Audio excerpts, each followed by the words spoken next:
Hello les Méli-Mélo. Alors je suis heureuse de vous retrouver cette semaine. Effectivement, un climat social compliqué, mais on espère que tout va bien pour vous, que vous n'avez pas été trop impacté, négativement en tout cas, et puis que vous tenez bon et que vous attendez comme nous-mêmes des solutions favorables pour notre société. Alors aujourd'hui, on va parler d'un thème très important, un thème que vous avez certainement déjà entendu, mais nous on va l'aborder aussi dans l'autre sens. On va se poser la question de savoir si ce n'était pas moi, la personne toxique. Et pour en parler aujourd'hui, j'ai une invitée, alors, que vous connaissez très bien, notre traditionnelle, fabuleuse, pétillante, croustillante Ama, mais aujourd'hui, c'est mon invitée. Comment vas-tu, Ama? Eh bien, ça va très bien. Merci. Ben, pareil, j'espère que ça va pour tout le monde aussi. Pas comme moi qui ai été enclavée pendant 3 jours. Ben, ça va, j'ai pu me reposer. Voilà, faire le point. Oui, voilà. Réfléchir. À ma vie. Introspection. Exactement. Et me demander si j'étais pas la personne toxique. Ok, c'est ça en fait. Est-ce que ce n'est pas toi la personne toxique? Exactement. Effectivement, une question qu'on ne se pose pas. Non. Alors, c'est une question qui est un peu délicate parce qu'effectivement, il y a toute la culpabilité qui va avec. Mais si on la pose avec, j'ai envie de dire, sans connotation et avec objectivité, on arrive à trouver des petites pistes. Oui, surtout que cette question-là, ce n'est pas pour se jeter la pierre, ce n'est pas pour se dire, bon, ben, je suis la personne toxique, donc je me casse de toute relation sociale qui puisse exister, et puis je suis la personne toxique. Exact. C'est vraiment pour comprendre qu'on peut parfois avoir des comportements toxiques pour soi-même déjà, qui peuvent impacter les relations sociales. Exactement. Ou sa relation à soi, et tout simplement. finalement, son bien-être dans l'interaction sociale. C'est ça. C'est ça.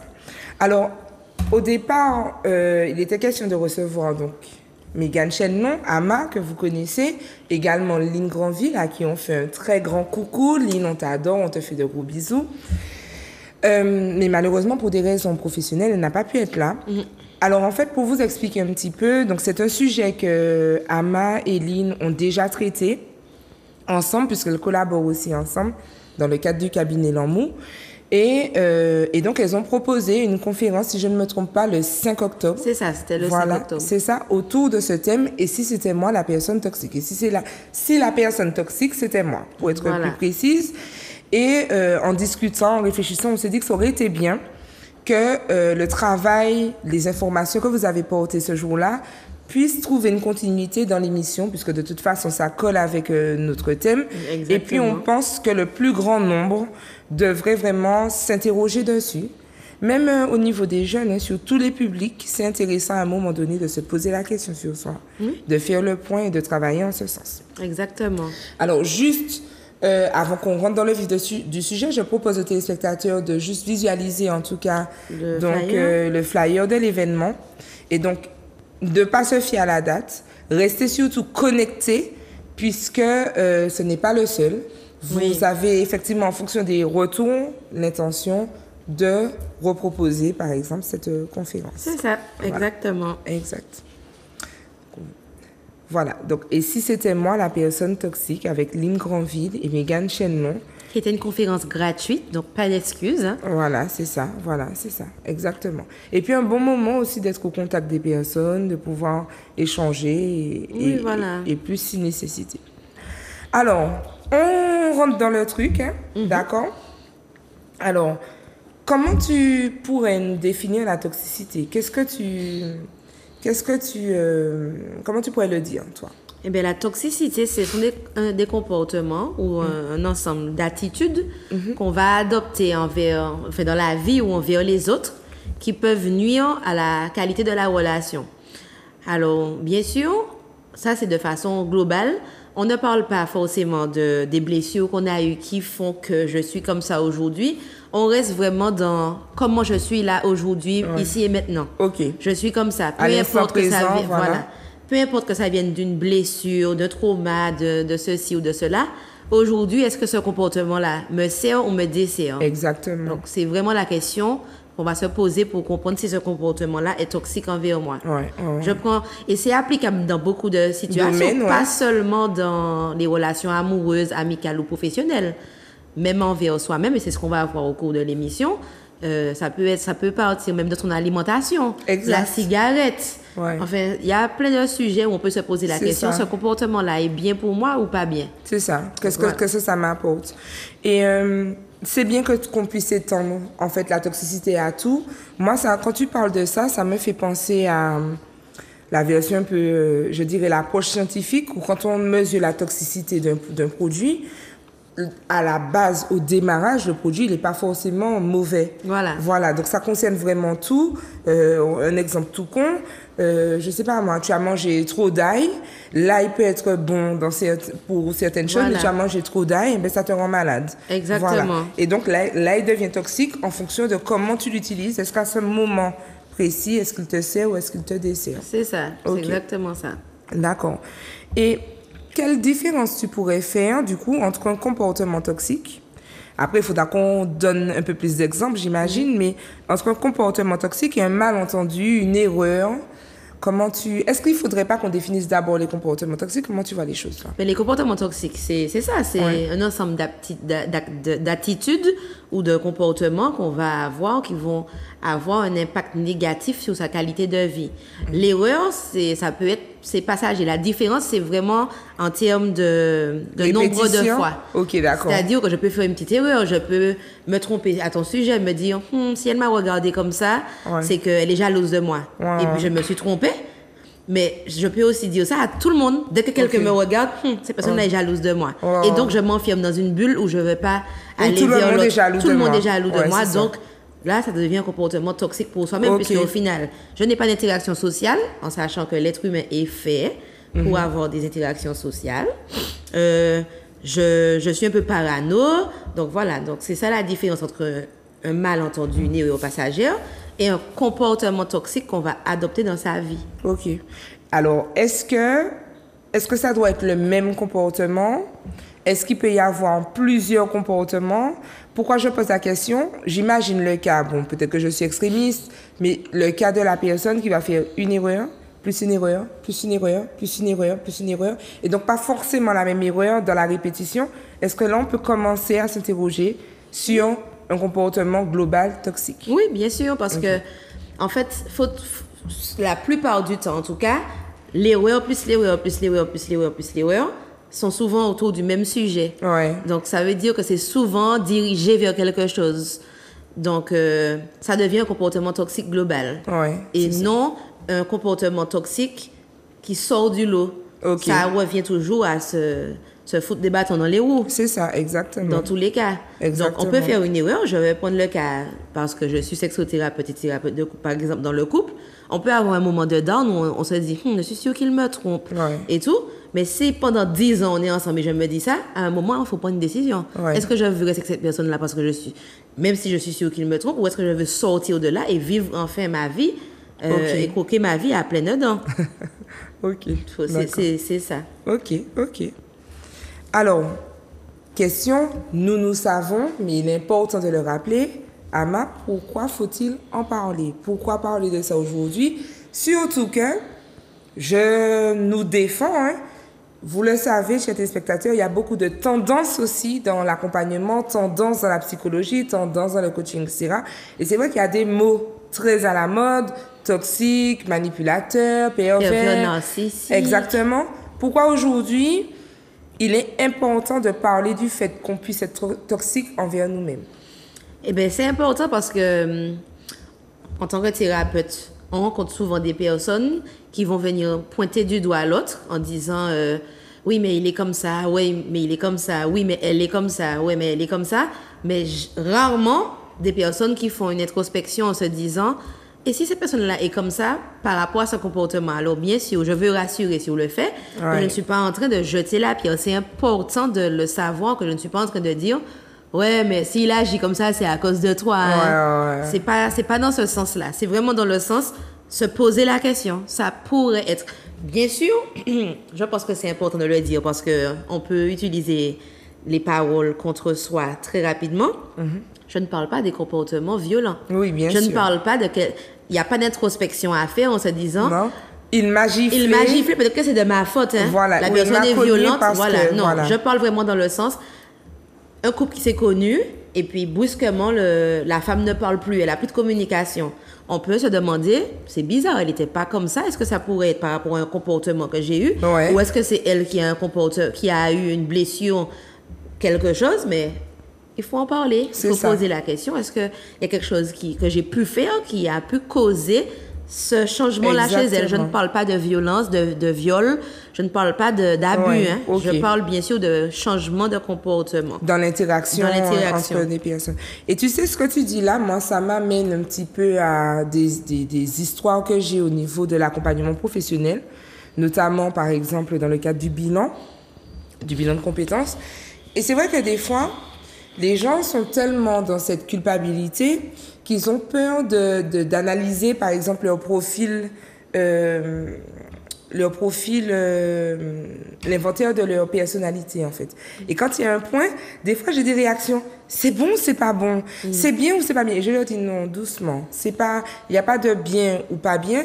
Il y a plutôt, est-ce que ça m'est profitable ou pas? Est-ce que c'est compatible avec les personnes avec lesquelles j'interagis ou pas? Et c'est vrai que se remettre en question, ça peut effectivement mettre la lumière sur ce qu'on l'on fait, je mets des guillemets, de mal, ou qu'on fait mal, d'accord? Si c'est pas du mal qu'on veut faire à l'autre, mais on le fait pas forcément comme il faut. Comme il faudrait, voilà. Et, mais ça peut aussi mettre en lumière des compétences. Parce que des fois, il y a des personnes qui ont des comportements qui ne sont pas adaptés à un environnement. Je termine sur cet exemple-là en disant que j'ai eu le cas d'une dame qui postulait à certains endroits, mais qui chaque fois n'était pas prise. Et elle avait tendance à se dire, mais c'est pas possible, les gens qu'est-ce que j'ai fait, pourquoi moi ça ne passe pas, pourquoi un tel a postulé, il a été pris, etc., etc. Et en fait, quand on a fait le point, on a juste réalisé que c'était pas elle l'incompétente, c'était les personnes auprès de qui elle postulait qui n'étaient pas suffisamment compétents pour pouvoir embaucher quelqu'un comme elle. Elle était, entre guillemets, trop qualifiée pour les postes qu'elle convoitait. Voilà. Et donc, il y avait une question d'incompatibilité. J'ai pris cet exemple-là surtout pour montrer que le fait de rentrer en introspection, c'est pas seulement pour voir nos défauts, mais ça peut aussi nous permettre de voir, ben tiens, ça permet de prendre de la hauteur. Je sais faire ça et donc du coup, je suis pas forcément en face des personnes qui sont capables de recevoir ce que je propose. C'est ça. Voilà. Alors, du coup, on va développer un peu. Être toxique pour soi-même. Quels sont les comportements autodestructeurs que l'on peut développer un peu, expliquer aux téléspectateurs pour qu'ils puissent voir, se projeter, regarder un peu? Alors, les comportements, là, on parle vraiment pour soi-même. Hein? Oui, pour soi-même. Donc, envers soi-même. 100%. Ouais. Les pensées négatives. OK. Récurrentes, en fait. Ce que je disais tout à l'heure, c'est vraiment en termes de récurrence qu'on peut parler de comportements toxiques. On peut aujourd'hui se dire, maman, t'as mal fait ton maquillage, hein? Ouais. À soi-même. Hein? Ouais. Et puis, ça s'arrête là. Ouais. Mais tous les jours, se maquiller et puis se dire, faut que je me maquille mal, hein? Ouais. Il y a un problème. Soit j'arrête de me maquiller et je prends des cours pour me maquiller comme j'aime me voir. Ouais. Soit je comprends qu'en fait, je me maquille bien, mais que je suis trop dure avec moi-même. Ouais, c'est ça. Mais en tout cas, je pars toujours avec une pensée négative à cause d'un fait. C'est ça. Pourquoi? Donc, il faut se poser la question. Est-ce que c'est mon estime de moi-même? Est-ce que c'est un problème de confiance? Est-ce que c'est un problème de regard des autres? Voilà. Ensuite, bien sûr, le manque de confiance en soi, ça amène le comportement toxique envers soi-même. Voilà, on s'autoflagelle, on se dit qu'on n'est pas capable. Nul, on a le syndrome de l'imposteur. Voilà, et ça arrive à tous les âges. Ouais. Les adolescents connaissent ça. Ouais. C'est très récurrent chez eux d'ailleurs, puisqu'il faut être validé par ses pairs. Donc, forcément, il faut rentrer dans le cadre, il faut avoir le vêtement de la même marque que tout le monde met, sauf qu'il y a plein de facteurs qui rentrent en compte et il faut essayer d'apprendre, en tout cas à nos adolescents, à s'aimer très tôt pour ne pas, justement à l'âge adulte, avoir des comportements toxiques envers soi-même. C'est ça. Même si, comme je dis, thérapeute, psychologue, psychiatre, tout le monde passe par des phases où on se dit je suis trop nulle. Exactement. Il ne faut pas que ça dure. Voilà, c'est ça. Quand ça dure, c'est vraiment il faut s'en occuper. Le côté, et tu sais, je croise les différents thèmes qu'on a travaillés. Le côté récurrent, c'est comme si on devenait son propre harceleur, en fait. Oui, c'est ça. On se harcèle tous les jours à se dire non, tu n'es pas assez bien, tu n'es pas assez bien. Ou si la personne t'a fait ça, c'est parce que tu as mal fait. Si la personne t'a fait ça, etc. Donc oui, effectivement. Exactement. C'est ça. Il y a aussi le fait de ne pas se poser la question en se disant est-ce que c'est bien pour moi? Alors, c'est vrai que j'ai pour habitude de dire à mes clients et clientes il faut s'accepter comme on est. Ouais. En sachant que le terme s'accepter comme on est a déjà une connotation négative. S'accepter, ça sous-entend qu'il y a un problème. Ouais. En fait, il faut s'aimer comme on est. C'est-à-dire pouvoir se dire oui, je suis radine et puis c'est comme ça que je suis. Maintenant, si jamais ça me pose problème d'être radine, ça me rend malheureuse dans mes interactions, il faut m'en occuper. Et c'est pour ça qu'un trait de toxicité chez l'un n'est pas forcément un trait de toxicité chez l'autre. Ouais, c'est ça. Je vois ce que tu veux dire. Je prends un exemple pour un couple. On est dans un couple très... l'homme, il aime quand sa femme est très couverte, pas de sexy attitude, rien du tout. Et la femme en face, elle s'habille sexy, donc ça c'est bien pour elle. Mais son copain, il est toujours fâché. Donc là, il y a une concession à faire. Est-ce que je pourrais faire toute ma vie avec quelqu'un qui est énervé quand je sors au sexy? Ou alors est-ce que je ne m'habille plus sexy? Voilà, c'est ça. Est-ce que ça me coûte de ne plus m'habiller sexy ou est-ce que je m'en fous en soi? Donc, c'est pour ça qu'on se retrouve dans plusieurs Y à chaque fois. Je prends la décision, je ne la prends pas, mais en tout cas, je ne reste pas dans un milieu toxique pour moi-même, pour ne pas être énervée. À tout bout de champ, il est énervé, je suis énervée. Donc, c'est vraiment dans ce sens-là qu'on doit se concentrer et se dire, est-ce que c'est bien pour moi ou pas? Ok. Voilà. C'est vraiment... Oui, c'est-à-dire choisir son... Et c'est pourquoi aussi il faut apprendre à se connaître. Exactement. C'est pourquoi le premier point que tu as évoqué, c'est... Tu as parlé de manque de confiance en soi, d'auto-sabotage, etc. Il faut apprendre à se connaître. Une fois qu'on se connaît, on est apte à dire, ben, ça c'est important pour moi, ça c'est pas important pour moi. Bien sûr, c'est un travail qui prend du temps, mais il ne faut pas hésiter à chaque fois faire un petit point. On a parlé des marées où tu choisis une date dans ton année, dans ton cycle, dans ta période, peu importe, où tu refais un point. Où est-ce que je suis? Est-ce que ça me plaît? Est-ce que ça me convient? Pour justement, est-ce que ça me plaît toujours aussi? Parce que ça a pu me plaire et on n'est pas enfermé dans une idée à vie. C'est ça. Ça a pu me plaire dans l'année 2022 et puis là, en 2023, je me dis...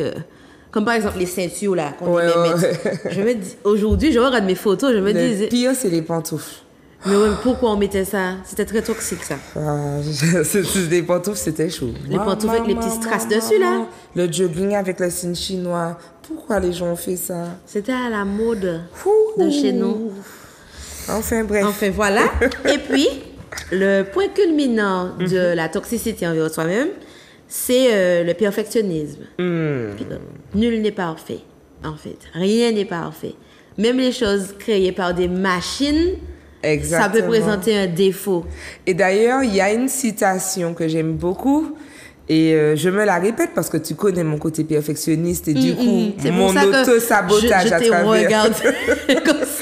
travers le perfectionnisme. Parce que oui, hein, vous qui avez suivi la DDD, vous savez que moi, je panique quand c'est pas carré. La citation que j'aime beaucoup et que j'invite chacun à utiliser si ça résonne chez eux, c'est une citation d'Aimé Césaire qui dit que même le crayon de Dieu n'est pas sans gomme. Ça veut dire que pour ceux en tout cas qui croient en Dieu comme étant l'être suprême, même son crayon à lui, il y a une petite gomme. Donc on a le droit de faire une erreur, on a le droit d'effacer, de recommencer. Voilà. Oui, voilà, c'est ça. Le perfectionnisme, c'est vraiment... Moi, je le vois comme ça dans ma tête. Le bâton dans ça où en fait je fais quelque chose, je sais que je sais le faire, je fais quelque chose mais il y a une petite pointe par là, je froisse le dessin, je jette ou je reprends la pointe, j'essaie de l'arrondir, je fais quoi? Et tu sais, tu dis ça, ton exemple est génial hein, parce que moi et ça se transmet même, mon fils me fait des crises et des fois je ne comprends pas pour la petite pointe du dessin, le dessin est mal fait, il faut recommencer, il déchire. Et effectivement, je trouve que c'est une belle illustration de à quel point le perfectionnisme peut être toxique pour toi. Handicapant, parce qu'il oui. se met dans des états, il est stressé, il pleure, il crie, il machin. Alors qu'il n'y a pas forcément raison. Alors c'est vrai qu'à son niveau, à son âge, ça n'a pas la même importance. Mais si on transfère, quand tu dis ça, moi j'apprécie de pouvoir faire le lien avec l'image parce que je trouve que ça illustre bien les effets toxiques. Parce que du coup, un enfant qui pleure à chaudes larmes, c'est un enfant qui va dormir en pleurant, qui n'aura pas forcément mangé. Enfin, la fièvre peut juste monter. Enfin, voilà quoi. Et c'est la même chose qui se passe pour nous. Oui, voilà, c'est ça. Donc, bien sûr, il faut savoir que le perfectionnisme, ce n'est pas un vice. Ça vient de quelque chose de l'enfance qu'on a traîné jusqu'à l'âge adulte. Et ça peut être plus ou moins handicapant. Comme je dis, c'est pas forcément toxique pour tout le monde. On peut être perfectionniste et savoir à quel moment l'être. C'est-à-dire, ah non, moi... L'abus en tout qui nuit aussi. Voilà, je suis peintre. Moi, j'aime quand mon truc et voilà. Ça peut être là, mais que ça s'arrête dans cette activité-là. Voilà. Et puis surtout que le fait d'être perfectionniste, à partir du moment où ça t'empêche d'aller au bout de la réalisation, c'est qu'il y a un problème. C'est ça. Voilà. Et puis, les perfectionnistes ont un trait, alors pas tous, mais c'est quelque chose qu'on remarque en tout cas. Ils vont pas finir leurs tâches. Ouais. Ou alors, ils vont bâcler à la fin parce que... Oui, ils vont remettre à demain parce que c'est pas assez parfait. Voilà. C'est pas assez top. J'ai essayé. Ça ne me convient toujours pas. Au bout d'un moment, soit j'abandonne l'idée, ou alors je vais bâcler à la fin et puis me dire, ça qui fait, il bon comme ça. C'est ça. Alors que il bon comme ça est très bien. Voilà. Pour le perfectionniste. Ouais, voilà, exactement. C'est-à-dire qu'au niveau du perfectionniste, voilà. Il bon comme ça, c'est déjà un très bon niveau de qualité. Je vois il bon comme ça, plus. Voilà, ouais. Mais lui, il sent que c'est nul, comment j'ai osé sortir ça, alors que le lambda, qui n'est pas perfectionniste, mais qui travaille bien, va se dire, waouh, mais comment t'as fait? Ça. Comment tu as fait, exactement. Exactement. Voilà. Donc, ça peut être un comportement toxique qui va faire baisser l'estime de soi, qui va faire perdre confiance, qui va créer de l'autosabotage, du syndrome de l'imposteur. Donc, voilà. Okay. Et tout ça, ce sont des comportements toxiques envers soi-même. Et pas envers les autres. C'est ça. Voilà. Parlons maintenant, tu avais aussi parlé des situations malsaines par rapport au comportement autodestructeur. Tu parlais de dépendance, c'est ça? Oui, c'est ça. Quand on est toxique envers soi-même, souvent, on a une estime de soi qui est au plus bas, le plus souvent. Donc, forcément, on va chercher la validation des autres, pas forcément des bonnes personnes. Ouais. On va aussi se dire, c'est ce que je mérite, puisque je suis nulle. Donc, forcément, autant rester là où je suis, puisque qui voudra de quelqu'un comme moi? Et je dis ça dans les professionnellement parlant, amicalement parlant et amoureusement parlant. Ouais. On se dit, bon, je suis déjà là, avec mon niveau nul, autant que je reste là. C'est ça. Ça, c'est l'estime de soi. Donc, forcément, on va s'entraîner dans des situations qui vont créer de l'anxiété chez soi, en fait. C'est ça. Puisque je ne suis pas bien dans le travail, par exemple, je prends l'exemple du travail pour ne pas focaliser sur les relations amoureuses. Je ne suis pas bien dans ce travail-là, mais bon, vu que tout le monde autour de moi a une licence et que moi, j'ai qu'un BTS, je vais rester là, parce que je suis déjà là. Je ne vais pas chercher à sortir de là alors que je ne sais pas sur quoi je vais tomber. La peur aussi de l'inconnu, parce qu'on n'a pas une bonne estime de soi, donc on estime qu'on ne va rien trouver. C'est ça, voilà. Alors que si ça se trouve, il y a plein de gens qui se battent pour avoir ce profil-là. Voilà, exactement, c'est ça. Et c'est vrai que c'est important d'en parler parce qu'effectivement, les gens se détruisent eux-mêmes. Ils ne sont peut-être pas au stade du suicide direct, mais ils sont dans un petit truc où chaque jour, ils se distillent en eux une petite information négative qui finalement les éteigne en fait. C'est ça. Parlons du coup, transition bien faite du coup, des émotions toxiques. Alors, les émotions toxiques, on en a déjà un peu parlé, mais les émotions toxiques, ça va être quoi? Je fais quelque chose, la personne en face de moi me dit que ça lui a fait du mal, alors que je n'avais pas l'intention de faire du mal. On comprend bien qu'on n'est pas dans une méchanceté, on est dans un comportement qu'on a eu.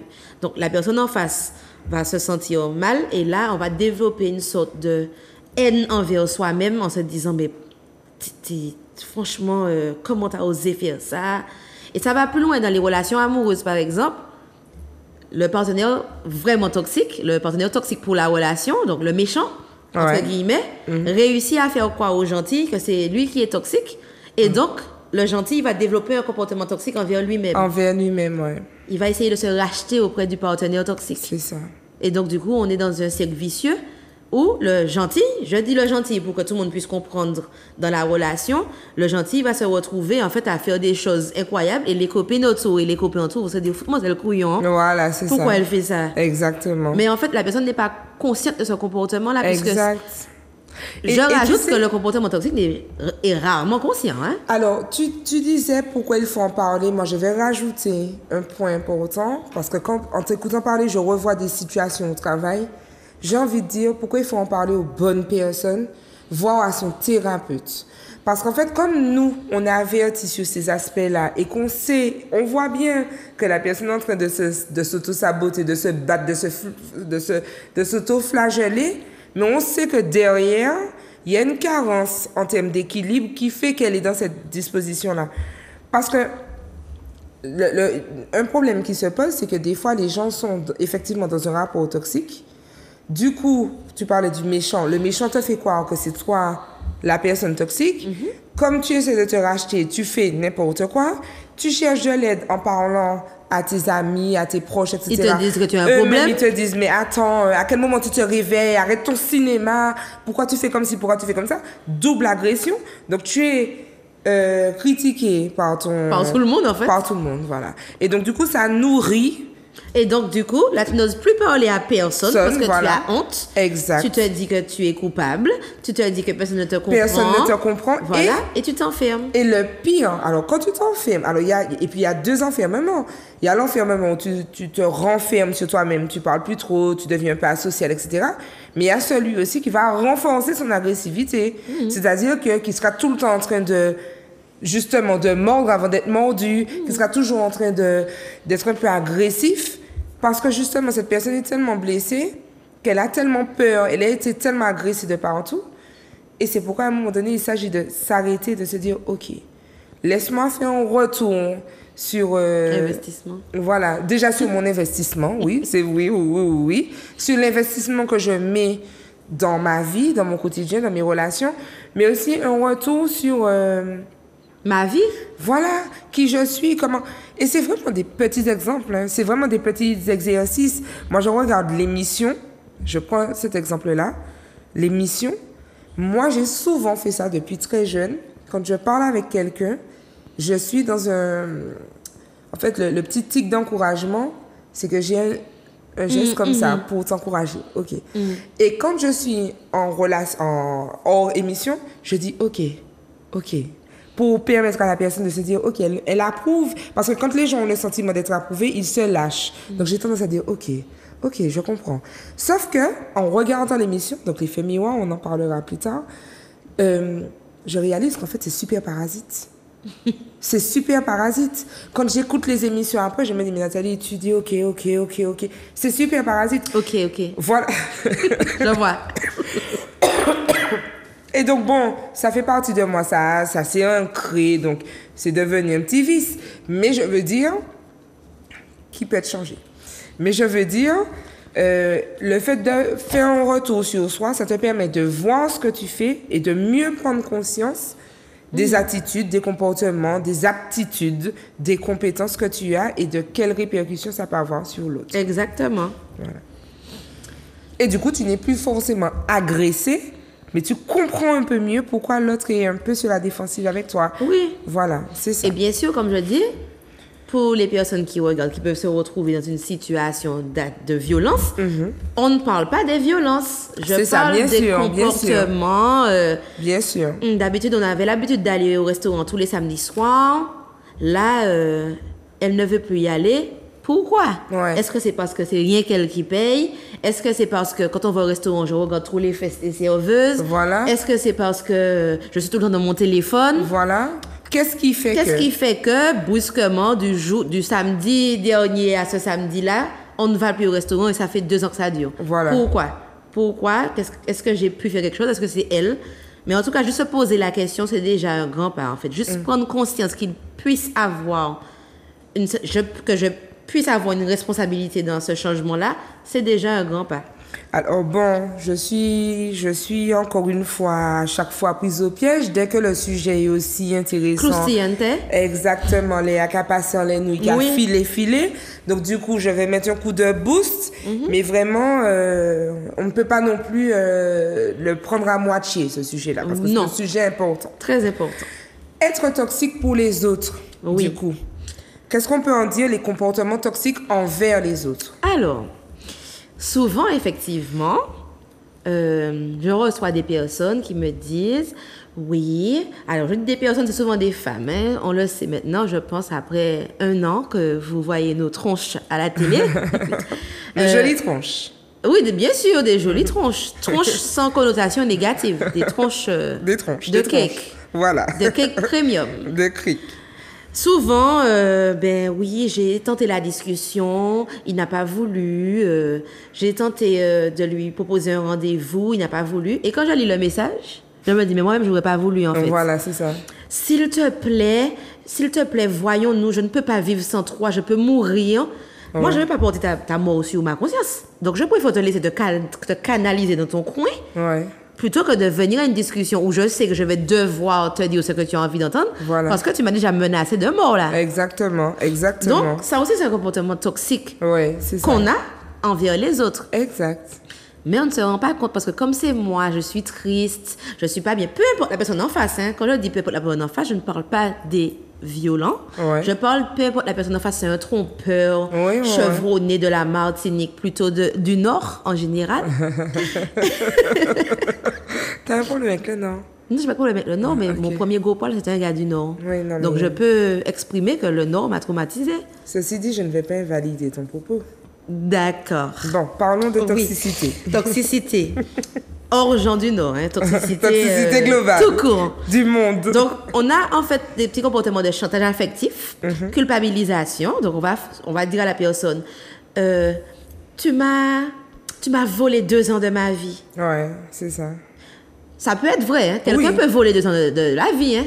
Mais si on est dans un processus de reconstruction, mieux vaut ne pas envoyer cette pioche-là à la personne. La personne peut être un pervers narcissique et puis prendre la pioche et puis rebalancer un système de manipulation. Exactement. Et d'emprise. Voilà, et d'emprise. Le chantage affectif, c'est forcément un comportement toxique. Il n'y a pas à tergiverser est-ce que oui, est-ce que non.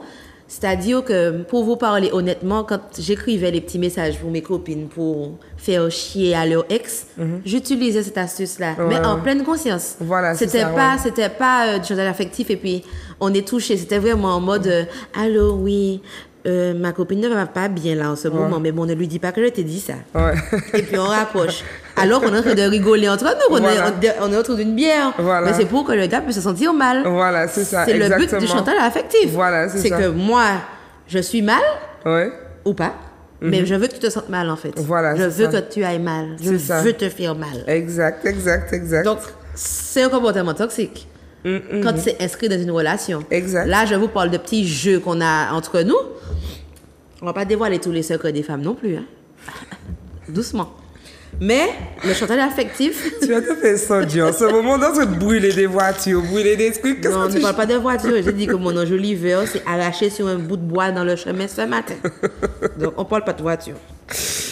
Moi, j'ai pas de jantes. Parce que la grève aurait fini, je pense. Mon Dieu. Ensuite, en termes de comportement toxique envers les autres, il y a aussi imposer sa vision des choses. Ouais. Parce que ça aussi, on ne se rend pas compte, on estime qu'on a la bonne vision. Alors, on retrouve ça souvent dans l'éducation qu'on a reçue. Je parle pour les couples, là par contre. Là, je parle pour les couples. On a reçu une éducation, on estime qu'on n'est pas mort. Ça, c'est la phrase. Hein? Mon prend coup, mon pas mort. Hein? Ou bien ma maman faisait comme ça et ça fonctionnait très bien, donc je ne vois pas pourquoi. Oui, mais quelle blessure que tu as après ça. Donc, imposer sa vision dans le couple, ça ressemble souvent à ça.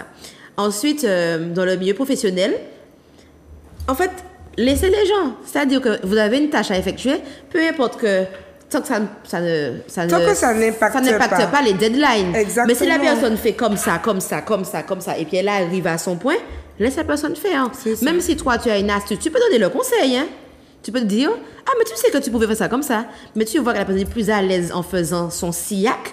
laisse-la faire. Et tant que ça n'a pas d'impact sur la qualité du résultat. Exactement, exactement. Et les parents sont souvent comme ça. Ben, je m'apprêtais à justement rebondir sur ça, des petites paroles qui vont justement créer... du perfectionnisme aussi. Du perfectionnisme et puis c'est vraiment l'abus. Effectivement, tu éduques ton enfant, les très petits, tu leur apprends à dire merci, s'il te plaît, etc. Il n'y a pas de souci.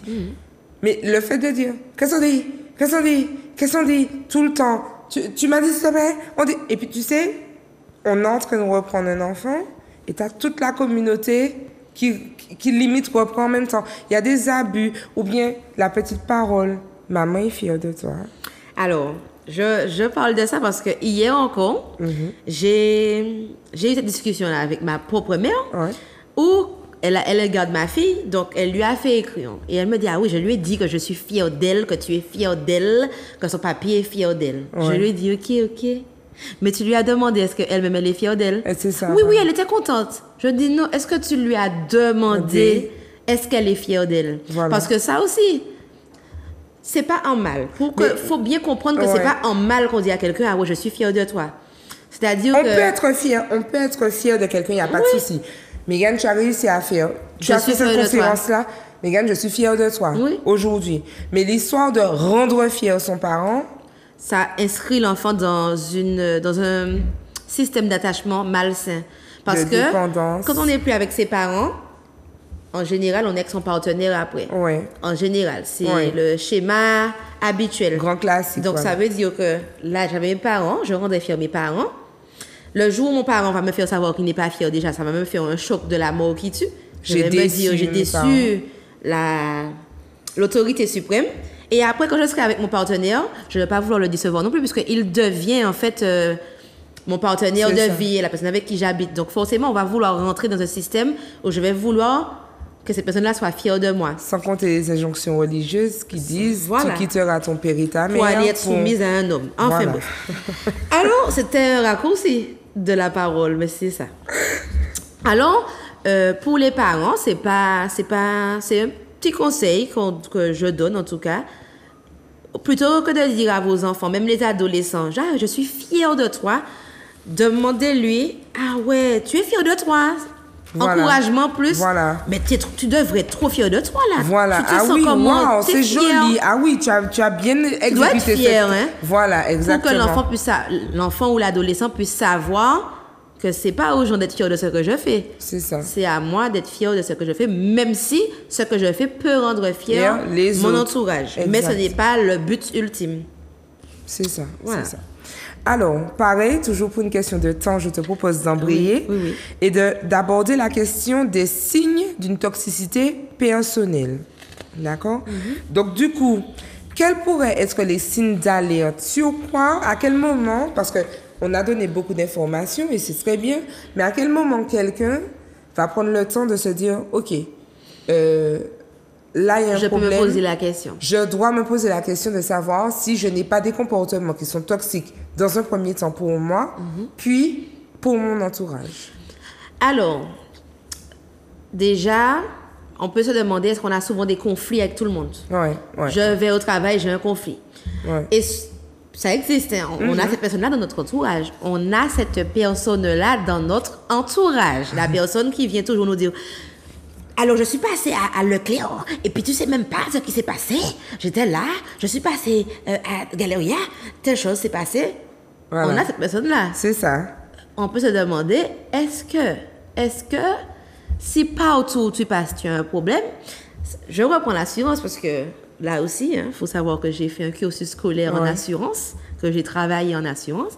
L'assurance, en fait, estime que si tu fais trop d'accidents et tu as raison, c'est que tu as un comportement à risque. Voilà. Donc, finalement, tu auras le malus. Conduite accidentogène. Tu vois? Voilà. Même si tu as raison dans l'accident. Mais si dans une année, tu fais 10 accidents, et que dans les 10, tu as 100% raison, ouais. Ils estiment que, en fait, tu as raison, mais tu as une conduite un peu particulière, ouais, quand même, ça. à risque. Ouais. Donc, tu prends le malus. Exact. En fait. Tu sais, Je sais que les gens, effectivement, de façon, on les a vus dans les questions, on va aborder cette partie-là de toute façon, mais... Oh, cette question, je pense que ce thème-là a piqué, hein, parce qu'on dirait que vous vouliez nous agresser dans les questions, Dans les questions. Oui. En fait, ce qu'il faut vraiment comprendre, c'est que quand vous avez des problèmes à répétition, on n'est pas en train de vous culpabiliser, de vous dire que vous êtes quelqu'un de mauvais ou que c'est de votre faute, etc. Pas du tout. Par contre, on est en train de vous dire, attention, il y a un élément déclencheur dans votre comportement. Il y a une façon de fonctionner. Et des fois, c'est souvent la couverture, la devanture d'un plus gros problème. Oui. C'est ça. Où on découvre que la personne est finalement en dépression, que la personne a peur de quelque chose, que la personne a été agressée, violée. La personne a une faible estime d'elle-même. Voilà, je peux même donner un exemple de mon boloko d'amour. Mais je dis boloko d'amour maintenant parce que ces temps-ci, je suis amoureuse de lui. Parce que j'ai des phases. Hein. Eh bien, souvent, le gars me disait, tu vois pas que ce gars-là nous regarde? Je dis là, mais moi, je m'en fous que la personne nous regarde. Pourquoi la fille te regarde comme ça? Tu la connais? Je dis là, mais qu'est-ce que le gars, on est assis? On est assis, par exemple, au restaurant. Pourquoi tu regardes le regard des gens? Moi, j'arrive au restaurant, je regarde dans mes pieds pour voir si je ne vais pas monter sur une bête, si je ne vais pas trébucher. Je regarde dans quelle table on va me mettre parce que je fume. Je veux voir, en fait. Voilà. Le gars, il était concentré sur les trucs. Et puis, bien sûr, comme il est tombé amoureux d'une thérapeute géniale, hein, au fur et à mesure, je lui ai dit, mais tu t'en fous des gens, en fait. Voilà, c'est Même ça. si la personne nous fixe, on s'en fout. La personne va nous regarder manger. C'est ça. Et je parlais bien de l'humour, tout le temps, je lui disais, hey, allons faire une pause, parce qu'il y a un gars qui nous regarde, on fait une pause. Et le gars, en fait, était stressé qu'on le regarde. Mais il comprenait même pas pourquoi lui-même. Enfin, il n'arrivait pas à mettre de mots. Voilà. Du coup, ça gâchait notre moment. Exact. Puisque le gars est concentré sur le regard de quelqu'un. Bon, après 7 ans, on n'a plus ce problème-là. Mais au début, je me disais, peut-être que monsieur a une femme et puis il veut pas qu'on le voit. Moi, j'ai eu le cas d'une femme que j'ai accompagnée qui était en surpoids. C'était une grosse femme. Mais, vous le savez, quand on est gros, c'est des critiques, c'est des ceci, c'est cela. Eh ben, elle avait développé un comportement très agressif pour ne permettre à personne de lui dire qu'elle est grosse. Mais du coup, le comportement très agressif qui fait que les gens ne viennent pas vers toi, effectivement, personne ne te dit que tu es grosse, mais personne ne te dit que tu es jolie. Personne ne te dit que tu es gentille. Personne ne te dit bonjour. Et du coup, à un moment donné, elle se disait, mais c'est pas possible, personne ne m'aime, c'est parce que je suis grosse. Je lui ai dit non, en fait, c'est pas parce que tu es grosse. Il n'y a pas de possibilité de t'approcher. Il n'y a aucune possibilité. Et du coup, en travaillant, alors bien sûr, ça prend un temps avant de lui dire, il n'y a pas de possibilité de t'approcher. Mais du coup, en travaillant, elle a compris que elle voit peut-être une grosse qui n'est pas celle que nous on voit, ou elle voit effectivement une grosse mais qui ne nous dérange pas. Elle découvre, elle peut passer par le biais de plusieurs phases thérapeutiques pour finalement se réconcilier avec elle-même, apprendre à s'aimer pour ne pas reprendre l'histoire de s'accepter, comme tu le disais, apprendre à s'aimer et du coup, on devient plus à l'aise dans les relations. Il y a aussi une autre chose, c'est quand on ne fait pas le point sur qui on est et sur ce qu'on est capable de faire, on a tendance à se sentir incapable. Quand on réalise, eh bien, j'ai fait ça, on se sent plus fort et du coup, on a moins peur d'aller au contact de l'autre parce que l'autre n'est plus un danger. Il peut représenter un obstacle, mais pas forcément un danger. On sait qu'on est capable de se défendre et donc, du coup, on accepte mieux l'interaction sociale. C'est ça. Voilà. Et puis, il y a également comme signe d'alerte sur son comportement toxique qu'on peut avoir. Il y a aussi le fait qu'on a une colère perpétuelle. Voilà. On est là, on se réveille le matin. Ah ouais, j'aime pas ma maison. Franchement, regarde cette fille-là passer avec son gros 4x4, elle m'énerve. Voilà. Il y a ce comportement-là, en fait. On voit cette fille-là. Ah ouais, elle a... Par exemple, je sais pas, moi, quelqu'un qui a déjà une blessure de l'argent. Ou quelqu'un te fait une croissance sur la route. Ça te fait réagir, mais avec plus de colère qu'il en faudrait. Et puis tu vas traîner sur ça. Parce qu'on y a un gros loto. Voilà. On fait ça. Parce qu'on y a un petit loto. Et puis, ces gens-là, parfois, arrivent à un stade où ils disent des choses en public où personne ne comprend. Tout le monde se dit, quoi? Mais comment ça? La personne peut dire, je sais pas moi, une phrase du genre, ah ouais, mademoiselle m'énerve tellement, elle a une piscine chez elle. Et pour elle, ça paraît tellement logique qu'elle peut le dire à haute voix, mais tout le monde regarde en mode comment ça, elle a une piscine chez elle et je comprends pas. C'est ça, c'est ça. Alors que la personne a le droit d'avoir une piscine chez elle, mais toi, comme tu as déjà une faible estime de toi-même, le simple fait que quelqu'un ait une réussite que tu n'as pas eue, que l'autre n'a pas eu. Oui, bien sûr. Et des fois, le pire, hein, cette personne n'a même pas de rêve d'avoir de piscine. Hein. Exactement. Ça l'énerve. Peut-être qu'elle est même emmerdée par la piscine. Hein. Voilà, c'est ça. Voilà. La personne n'a même pas... En fait, la personne ne veut pas que tu n'aies pas de piscine. La personne ne veut pas une piscine aussi. Elle ne veut pas que tu aies une piscine. C'est ça, en fait, tout simplement. Ouais. La personne jalouse, en fait, c'est ça. C'est pas qu'elle veut la même chose que toi. Elle veut pas que tu aies plus qu'elle. Elle veut pas, c'est ça, en fait. c'est ça. Tout simplement. Mais c'est parce qu'elle n'a pas conscience de sa valeur et qu'elle a développé un complexe de je ne sais pas quoi qui vient de je ne sais où. Il faudrait un peu plus de temps pour pouvoir déceler. Et puis s'occuper de la santé mentale, il ne faut pas avoir peur de le dire aussi. Parce qu'on donne plein d'explications. Oui, ça vient certainement de ça.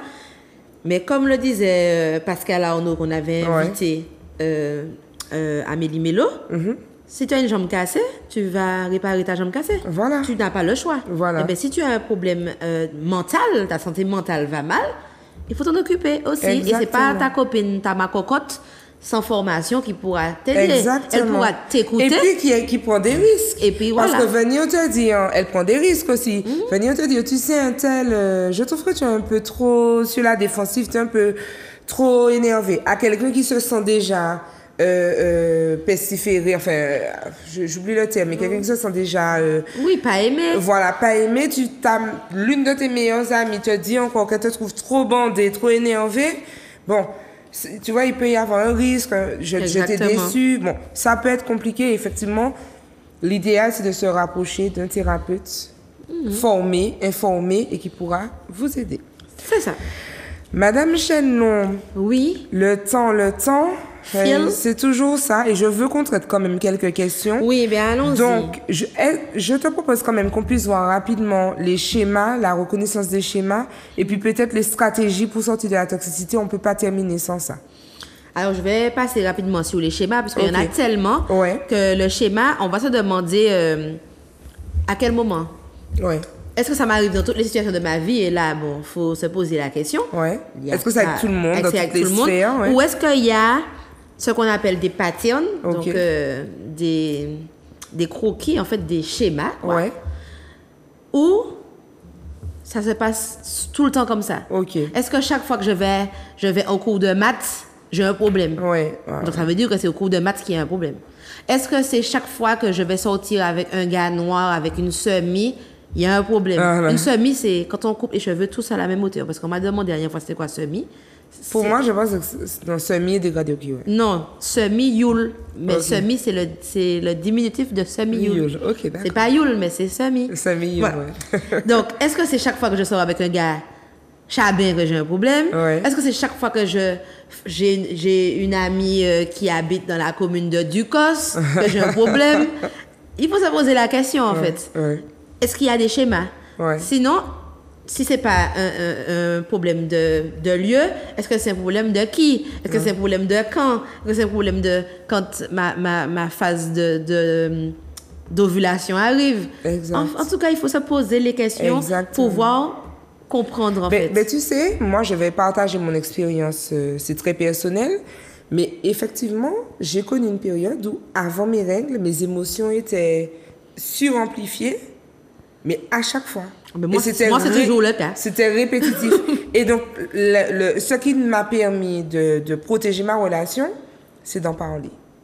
Voilà. Malheureusement, avant mes règles, c'est très compliqué pour moi. Je peux passer du rire aux pleurs. C'est très compliqué. Je me sens envahie. En plus, avec l'endométriose, c'était catastrophique au niveau des douleurs, etc. Une fois que les mots ont été posés sur les mots, la fameuse phrase, une fois que ça a été posé, eh bien, on a pu mettre en place des stratégies relationnelles qui ont fait qu'on était plus toxiques l'un pour l'autre. Oui. Voilà. Et c'est là où tu as pu te dire, bon, c'est pas le gars qui m'énerve, c'est moi qui suis un peu pété chaud. Voilà, c'est ça. Quand j'aurai mes règles. Et bien voilà, ça c'est déjà un premier pas. Voilà. Là, c'est un petit comportement toxique parce qu'il y a des personnes, c'est des relations de 10 ans, de 20 ans, qui sont mises à mal à cause d'un comportement toxique. C'est ça.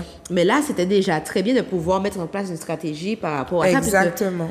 Ça aussi, il faut...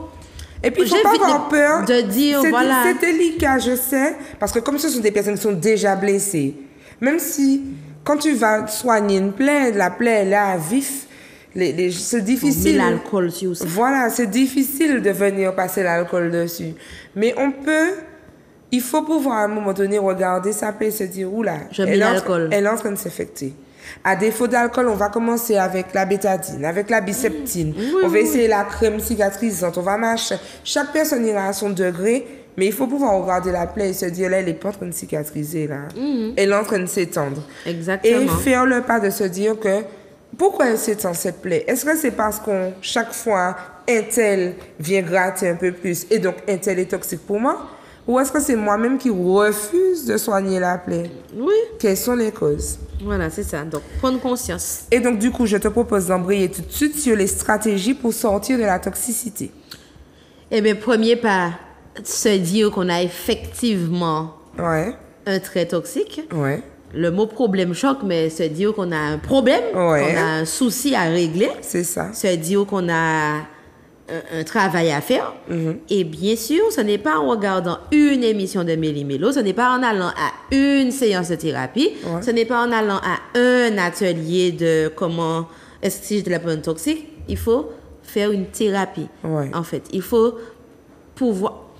Sincèrement, il y a des personnes qui me disent je me suis guérie seule, tant mieux si c'est vrai. Voilà. Mais moi, je n'y crois pas. En tant que thérapeute, je n'y crois pas. Je ne crois pas que ça puisse être possible de se soigner soi-même. C'est-à-dire, tu me dis que tu as fait ton plat toi-même pour soigner ta jambe cassée. Mais je vais te dire un truc. Peut-être, mais elle n'est pas droite. Je fais de la correction de dossier et les gens sont toujours très surpris quand je leur dis que quand vous me donnez le dossier lundi, je ne reviens pas vers vous avant vendredi. Je vais lire le dossier lundi. Je le relis mardi, je le relis vendredi. Parce que entre ton cerveau a déjà imprimé ce qu'il a déjà vu, tu relis sans voir les fautes.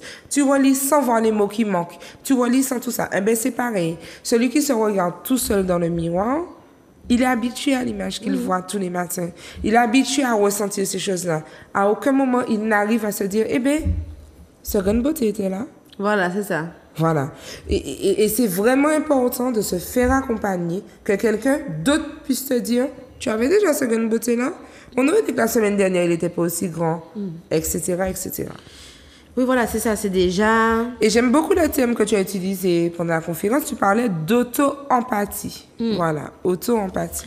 Oui, ça c'est dans le sens où arrêter d'être dur avec soi-même en se disant que je suis le pire, je suis nul, donc je ne mérite pas de guérir. Voilà, c'est ça. Et puis, aussi, comprendre que être toxique, tout court, pour soi-même ou pour les autres, c'est une défense. Ouais.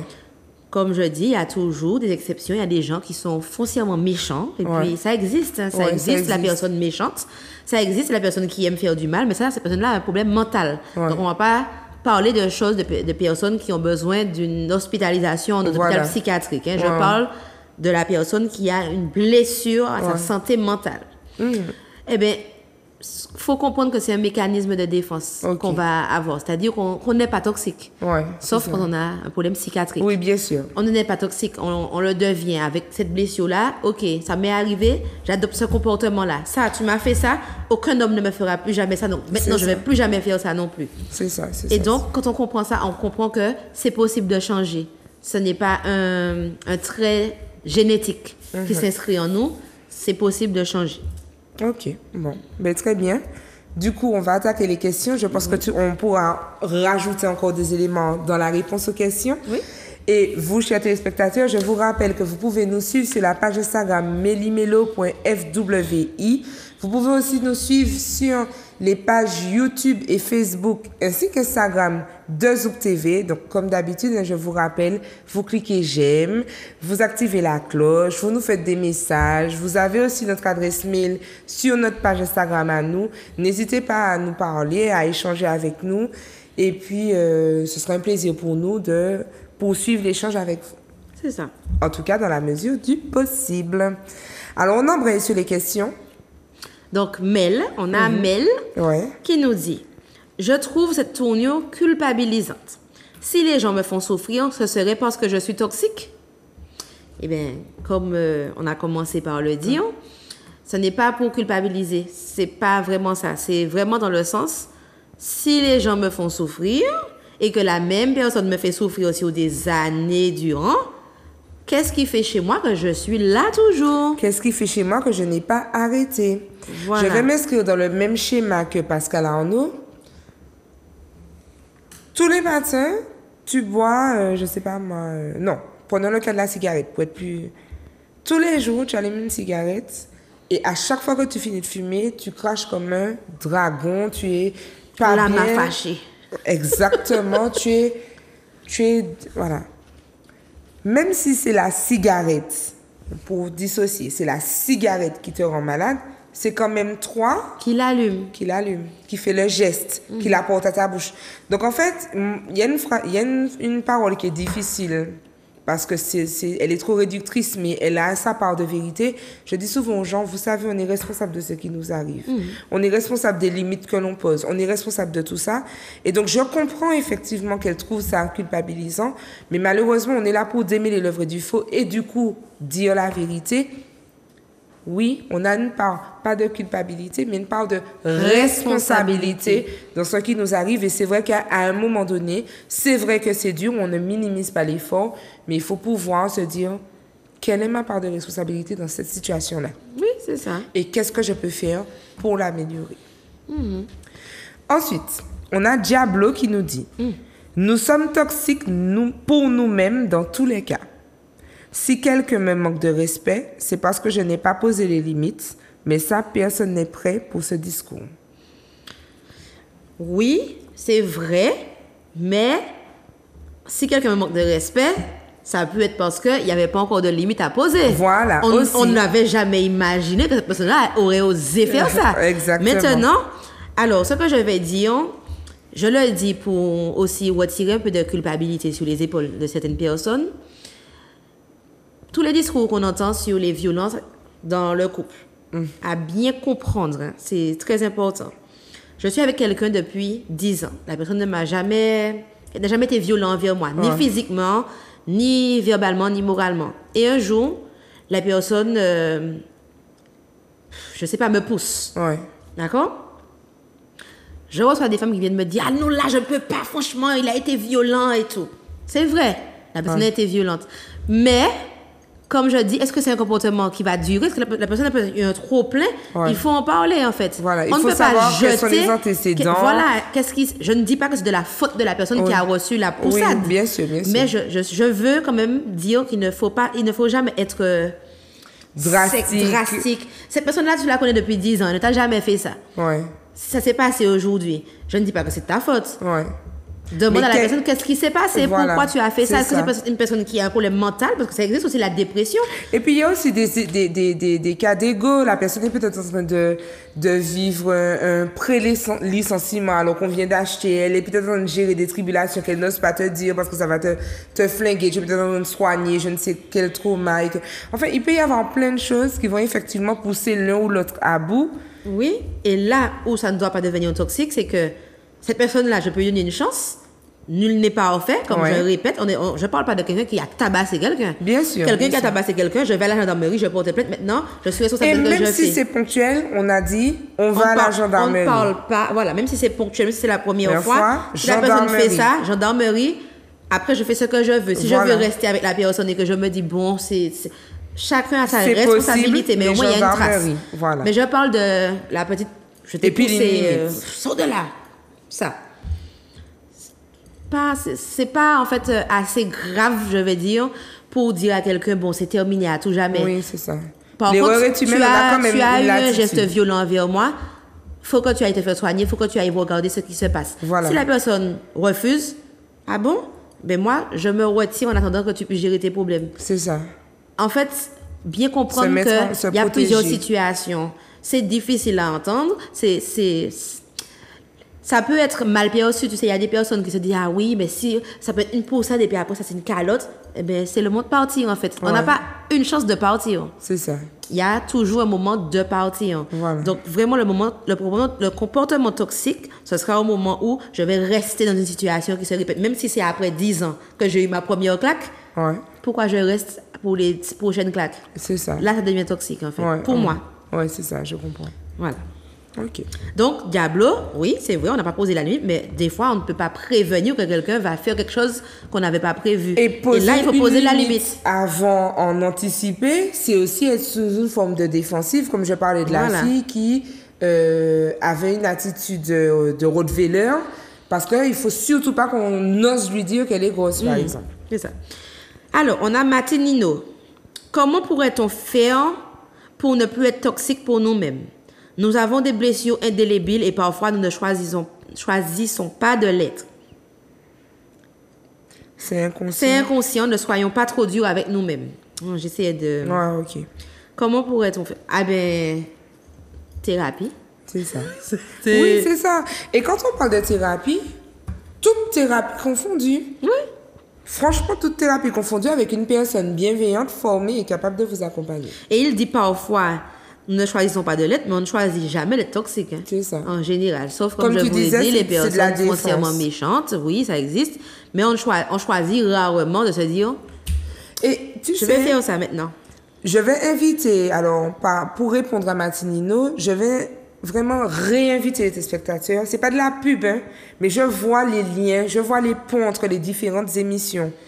Cet inconscient, ne soyons pas trop durs avec nous-mêmes. Mais ça deviendra conscient quand il va faire son bain des marées. Ça deviendra conscient. Et quand revenez sur l'émission Bain des marées, vous allez comprendre, c'est pas une question de le bain des marées à proprement dit, mais c'est le rituel où je prends le temps de faire le point sur ma vie, le point sur moi. À partir du moment où tu fais ce point-là régulièrement, tu n'es plus dans une inconscience, tu n'es plus dans un automatisme, tu es dans une prise de conscience de ta vie, de tes mécanismes, de tes réflexions. Quand tu vas au-delà de l'autre, tu réfléchis, ben tiens, j'avais jamais pensé à ça. J'avais jamais réfléchi à mon modèle éducatif. Jamais réfléchi. Mais est-ce que c'est vraiment important d'avoir telle ou telle réaction envers mon enfant? Est-ce que c'est vraiment... Je prends le cas des fessées, je sais pas, moi, je regarde quand les dresseurs de chiens te disent que c'est avec une sandale, avec un objet qu'il faut reprendre ton chien parce que la main qui caresse n'est pas la main qui frappe. Comment moi, demain matin, je peux avoir cette information-là et gifler mon enfant ou lui donner un coup. Enfin, il y a plein d'éléments. On ne dit pas de coup de sandale non plus, hein? Bien sûr que non. Oui. Mais ce que je veux surtout dire, et tu fais bien de le préciser parce qu'il ne faudrait pas faire d'amalgame dans tout ce que je dis, ce que je veux surtout dire, c'est qu'à partir du moment où on décide de s'éveiller un minimum, de se renseigner, de suivre un petit peu les différents concepts qui conditionnent le bien-être humain, on apprend à se connaître. Et ce qui était inconscient devient finalement conscient. Et puis, on s'éveille aussi. On s'éveille, parce qu'il faut comprendre que le temps passe. Le temps passe. On a aujourd'hui trop d'outils psychologiques accessibles en libre accès. Gratuitement. Bien sûr, il faut savoir trier en libre accès pour pouvoir dire des choses archaïques. Voilà. Je prends l'exemple de l'éducation. Avant, le parent avait droit de vie, de mort. C'est lui qui décide, c'est lui qui ceci. L'enfant n'a pas le droit de s'exprimer. C'est ça. Aujourd'hui, quand j'explique à certains parents, je reçois une famille où ils sont en conflit avec l'adolescente parce que l'adolescente a dit quelque chose, mon Dieu, elle a injurié et donc le père est fâché avec la fille, etc. D'accord? Et quand je leur dis, oui, mais est-ce que vous avez écouté ce qu'elle avait à dire avant qu'elle s'emporte? Parce que quand j'écoute l'histoire, l'adolescente raconte l'histoire devant ses parents, ils valident l'histoire, mais ils retiennent que la réaction. Alors qu'il y a eu quand même elle a essayé de discuter, elle a essayé de dire, vous savez, quand vous faites ça, ça me blesse. Vous savez, quand vous dites ça, ça me blesse. Personne n'entend. Et là, quand elle a pété les plombs, tout le monde comprend. Alors, je ne fais pas l'apologie de la violence envers ses parents. Voilà. Mais tout le monde prend le temps de s'asseoir. Il faut pouvoir se dire, bon, c'est vrai que cette éducation-là que j'ai reçue, j'avais pas l'air d'ouvrir mon nez ni ma bouche. Ma maman parle, je ferme ma bouche. Aujourd'hui, j'écoute ce qu'elle a à dire. Elle a pété les plombs comme tout être humain. Voilà, en sachant que l'adolescente me dit, en plus, le mot que j'ai dit, mon père me l'avait dit. Voilà. Je dis, ah ouais, et du coup, ça a donné quoi? Il s'est excusé? Ben non, on s'est reparlé. Ouais. Alors, les parents ne s'excusent pas, les adolescents doivent s'excuser. Donc, ça aussi, c'est un comportement toxique pour la famille, envers soi-même et envers sa famille. Exact. Donc, il y a ça va avec tellement de choses que bien sûr, l'émission ne sera pas assez longue, mais c'est juste pour commencer à éveiller les consciences. Exactement. Exactement. On passe... À Anonyme qui nous dit: comment peut-on être toxique pour soi-même? Sauf si on a des tendances suicidaires, je ne vois pas comment un être humain normalement constitué pourrait se faire du mal à lui-même. C'est insensé, arrêtons. Bon, on va pas tergiverser parce qu'on a fait toute l'émission. Voilà. J'espère que Anonyme va regarder parce que on parle justement d'êtres humains normalement constitués qui ont des blessures. Si on n'a pas de blessures, c'est qu'on n'est pas un être humain normalement constitué. Exactement. Alors, on a Émilie le Mili. J'aime bien le nom, tu sais que c'est mon style de nom. Ouais, ça fait très... Gaza. Trap, rap. Alors, Ghetto. Mon ex savait très bien que sa mère le manipulait, mais il n'arrivait pas à sortir de cette emprise malgré des thérapies, des avis d'amis. Il continuait: eh bien, nous ne sommes plus ensemble aujourd'hui et il s'en veut, mais c'est trop tard. Il a été toxique pour lui-même et pour nous. Eh bien, exemple parfait, hein? Ouais, c'est ça. Tout le monde voit que ta maman a un problème, mais comme tu as cette idée que c'est ta maman, on ne jette pas sa maman, on doit rester auprès de sa mère, sans compter que si c'est quelqu'un qui est croyant dans la Bible, tu honoreras ton père et ta mère. Et voilà, donc forcément, mais sachez que vous pouvez aussi... Je m'intéresse maintenant aux études bibliques parce que j'ai des clients qui en ont besoin. Donc, je m'intéresse. Eh bien, j'ai lu dernièrement que par un pasteur qui fait des réponses assez fidèles, parfois la meilleure façon d'honorer son père et sa mère, s'ils sont toxiques, c'est de s'en éloigner. Exactement. Eh bien, j'étais contente de lire ça. Je me suis dit, si le prêtre qui a fait des études de théologie dit ça, je peux dire. Mais bien sûr. Et puis, ça revient à ce qu'on disait. Tu prends la cigarette, tu la portes à ta bouche. Tu as une responsabilité. On ne t'a pas dit de détester les cigarettes. Hein. On ne t'a pas dit d'oublier qu'il y a des cigarettes sur terre. On t'a simplement dit, le geste que tu fais de ramener la cigarette à ta bouche, arrête-le. Tu peux avoir un cancer bientôt quand tu as un cancer au poumon. C'est ça aussi. C'est cette façon-là de se dire. Mais c'est la même chose. C'est normal que j'ai un cancer, j'ai fumé. Exactement, c'est la même chose dans la relation. Maman, voilà, aujourd'hui, notre relation a tel effet. Alors, moi, j'ai eu le cas de quelqu'un avec sa relation paternelle où les gens lui disaient: mais c'est quand même ton père. Mais ton père te rend malade. Mais oui. Ton père t'agresse. Ton père te fait douter de toi-même. Ton père te rappelle que tu n'es pas si... Pourquoi être à côté de... Et tu sais, tu as parlé du pasteur. Dans cette histoire-là, alors je le nomme, c'est le père Saint-Honoré qui, à l'époque, était à l'église de Saint-Joseph, qui avait dit à cette jeune... Pour ceux qui croient en tout cas, Dieu ne force personne. Cette personne n'a pas envie d'être bien avec toi. Ne te force pas à être bien avec cette personne-là. Préserve-toi. Donc, c'est pour étayer, appuyer. Bien sûr. Pour les Martiniquais qui sachent que même dans la religion, on vous dira: protégez-vous et sortez des univers qui vous sont toxiques. Exactement. Continuons. Ah oui, c'est toi. Ouais. Anonyme d'amour. Voilà maintenant 3 ans que je fréquente un homme marié. Voilà maintenant 3 ans qu'il me dit qu'il va la quitter. Je sais, au fond de moi, c'est un mirage, mais il y a cette petite partie de moi qui veut y croire. J'ai perdu 45 kilos au cours de cette relation et je souffre de crises d'angoisse. Il faut absolument que j'en sorte, mais je n'ose pas me faire aider. Je suis de nature discrète et exposer ainsi ma vie à visage découvert me terrifie. Comme si me retrouver face à ma réalité pourrait me tuer. C'est chaud ce qu'elle dit. Hein. C'est chaud. C'est chaud. Et puis, je réalise en soi qu'elle est déjà quand même consciente que c'est un mirage. C'est un mirage, elle le dit. Et elle a perdu 45 kilos, donc elle concrétise la létalité de sa relation, en fait. Tu sais qu'il faut expliquer létalité. Alors, le caractère létal, c'est qu'il peut tuer. Voilà. Donc, oui.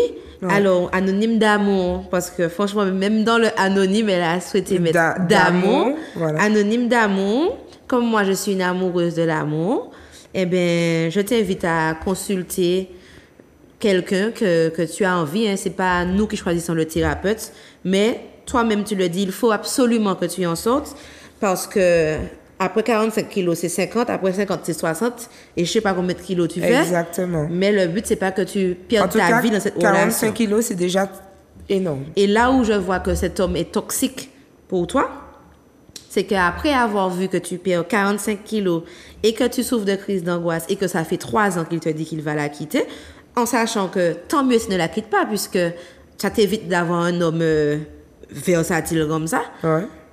Il faut te faire aider. À visage découvert, les thérapeutes sont formés pour ça. Ils ne vont pas te pointer du doigt. D'ailleurs, je le dis même à mes clients, on se croise des fois dans la rue, je ne vous connais pas. Voilà, si ça peut vous arranger. Voilà. Parce que moi, j'allais chez mon thérapeute en mode « Ah, hello, c'est mon thérapeute !» Jean-François Dulem, d'ailleurs, hein, c'est mon thérapeute. Je dis c'est mon thérapeute, mais il y a des gens qui n'ont pas forcément envie de ce que les gens sachent qu'ils vont voir le thérapeute. Qu'ils ont envie de vivre ça. Ben moi, je passe près des gens en mode... Et j'ai même une bonne nouvelle pour Anonyme d'amour et toutes les autres personnes qui sont dans le même cas qu'Anonyme d'amour. C'est que Ama et moi, nous faisons de manière respective ou parfois ensemble de la téléconsultation où vous passez par un appel téléphonique. Exact. Et donc, du coup, vous n'avez même plus besoin de vous présenter. On n'a pas besoin de voir votre visage, même si on sait que le présentiel a des vertus, mais nous n'avons pas besoin de voir votre visage. Vous nous contactez, on prend rendez-vous. On peut même le faire par SMS, par message, du moins WhatsApp. Et une fois qu'on a convenu de l'accompagnement, on passe par des appels. On ne se voit pas, on parle, on discute, on raccroche, on règle et on se rappelle pour la prochaine fois. C'est pas... On règle et on s'appelle. Voilà, c'est ça. Parce que là, c'est notre démarche où on a besoin de sécurité quand même. Mais en tout cas, sachez qu'il y a ce qu'on appelle la téléconsultation où vous pouvez trouver... Il y a aussi des numéros verts, enfin, dans toutes sortes de choses. Mais en tout cas, vous pouvez trouver des moyens de consulter un thérapeute qui va vous accompagner dans cette démarche tout en vous permettant de garder votre anonymat puisqu'on ne se verra pas. On aura votre numéro de téléphone, mais vous faites appel à un professionnel. Il y a le mail aussi, hein? Voilà, il y a aussi le mail. Mais en tout cas, vous faites un appel à un professionnel et en soi, on n'est pas déontologiquement soumis au secret professionnel, mais on a quand même une éthique qui est au moins la discrétion et le respect de qui vous êtes. Ben, on a même un exemple. On a des clientes qu'on partage qui sont chaque fois choquées. Mais Nathalie vous a pas dit. Ouais, voilà. Dis non, elle m'a pas dit. Exactement, en fait, exactement. Elle m'a pas dit. Voilà. Ou alors les clients peuvent dire à Nathalie, mais Ama vous a déjà dit, je suppose. Voilà, c'est ça. Et on dit non. Non, Ama ne m'a pas dit. Parce qu'on a deux façons de travailler différentes et puis ça nous regarde pas. Exactement. On a deux approches différentes et puis même il y a aussi ce respect du client. Peut-être que le client se sent plus à l'aise avec tel point pour en parler avec Ama. Et puis c'est pas des 1000 ans qu'on prend sur nos clients non plus. Exactement. Alors, on continue. On a Camille qui nous dit « Mon algorithme Insta est focus sur le bien-être et le développement personnel. J'ai décidé de suivre ces pages pour me libérer et progresser, mais je constate avec regret que je me sens encore plus angoissée qu'avant tout cela. Quand je lis les posts, que je regarde les vidéos, j'ai l'impression que tout est de ma faute et que je suis responsable de ce qu'il m'arrive. Alors, lire que je serais peut-être la personne toxique, ça me flingue. » Camille, comme on a dit, on n'essaie pas de flinguer le moral des gens. On veut que chaque personne puisse prendre conscience de sa responsabilité dans une action. Ça veut dire que boire les m'a foutu une volée, c'est pas de ma faute. Le gars est malade, ça c'est clair et net. Un tel m'a attrapé dans la rue, m'a violée, j'étais toute nue, ce n'est pas de ma faute. Ça, ce n'est plus à prouver. Ouais. D'accord? Maintenant, si dans toutes mes relations, je me retrouve dans des relations où la personne est violente, il faut que je me pose la question, pourquoi? Qu'est-ce que j'ai chez moi qui attire ce genre de personnes-là, tout en se disant que ce n'est pas de ma faute. C'est une blessure, c'est un, je sais pas moi, c'est un trait de ma personnalité à cause de blessures de l'enfance et de traumas de l'enfance, mais ce n'est pas de ma faute. Mais il faut que je trouve, il faut que je puisse m'en sortir. C'est la responsabilité consciente ou inconsciente. Et puis, il y a quelque chose qui, moi, m'interpelle dans la question, le témoignage de Camille. Elle dit, mon algorithme Insta est focus sur le bien-être et le développement personnel. Alors, Insta, on l'a vu, c'est un bel espace de communication, de merchandising, de divertissement. On y trouve des mini-vidéos, des mini-séries, des courts-métrages. Oui, génial, c'est complet. Par contre, le focus me pose un problème. Focus sur le bien-être et le développement personnel, sauf si elle a choisi de faire d'Insta une bibliothèque, une cytothèque, enfin, je ne sais pas quel terme, e-tech.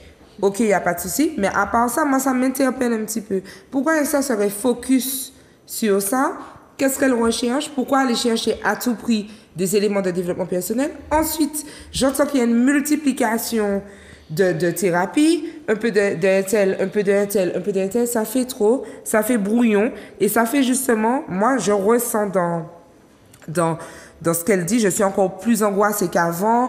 Lire que je pourrais être la personne toxique, ça me flingue. Pour moi, il y a un problème dans les informations qu'elle reçoit. Il faut prendre le temps de se poser, de choisir un thérapeute, de discuter, de décrypter, prendre le temps de la thérapie et tu verras que ça ne te flinguera plus. Parce qu'on prendra le temps.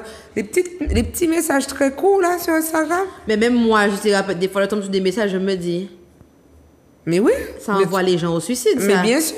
Du genre, je sais pas moi, j'ai été dans la rue, clochard, nanana, et aujourd'hui, je brasse des millions. Pourquoi ce serait pas toi? Voilà. Je me dis, effectivement. Je vais te dire... Pourquoi ce serait pas moi? Je vais te dire ce que tu fais de mal dans ta vie et qui te bloque et qui t'empêche. Oui. Suis-moi sur machin et rendez-vous à mon séminaire, patati, patata. Mais non. Mais non. Même pas 10 secondes? Ouais. Et t'as pas d'argent pour aller au séminaire ou t'as pas le temps qu'il faut pour aller au séminaire. Et là, tu vas te coucher. Attention. À la fin de la journée, tu vas te coucher, tu t'endors sur... Je vais te dire pourquoi ta vie est... Mais non.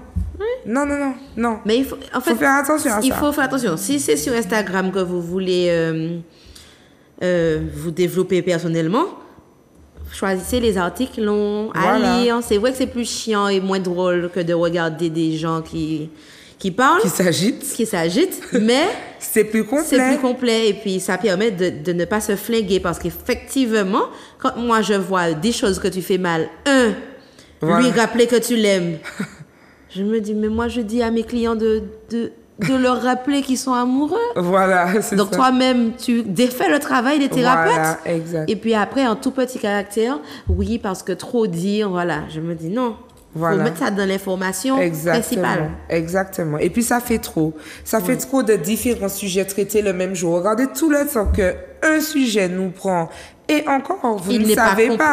Il est vraiment survolé parce que on n'a pas le temps de pouvoir tout traiter. Non, doucement sur Instagram. Pavé glissant. Et voilà, le pavé glissant. Trop glissant. On continue. Super Ed.